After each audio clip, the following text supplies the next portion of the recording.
Cristiano jahon chempioni bo'lish sen uchun orzum deb so'rasang, yo'q, bu men uchun orzu emas. Ya'ni bu narsa sening darajangni belgilamasligi kerak. Yo'q, nimani belgilash kerak? Men futbol tarixidagi eng yaxshilardan biri ekanligimni belgilash, bitta musobaqada g'olib bo'lish orqalimi? 6 ta, 7 ta o'yinda ishtirok etibmi? Seningcha bu adolatdanmi? Seningcha biz APLda chempion bo'lamizmi? Arsenal biz turnir jadvalida yetakchimiz. Bo'lishi mumkin. Buning imkoni bor. O'ylashimcha APLda jamoalarning darajasi bir-biriga juda ham yaqin. Ya'ni top jamoalarning darajalari. Lekin APLda bilasan, nima bo'lishini bilish qiyin.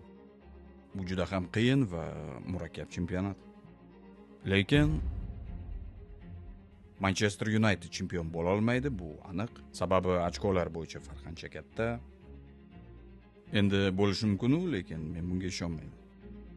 Arsenal balki menga ozgina umid bera qol. Ha, bo'lishi mumkin. Iloji bo'lsa menga aniq, ha, bo'lishi mumkin. Ko'ramiz. Sening og'zingdan Arsenal chempion bo'ladi degan gap chiqishi kerak. Ha, Arsenal chempion bo'lishi mumkin. Rahmat. O'tgan hafta sen milliarderga aylanding. Bu yolg'on. Bu yolg'onmi? Milliarderga aylanganimga bir necha yil bo'ldi. Demak, ancha avval, ha, 39 yoshimda.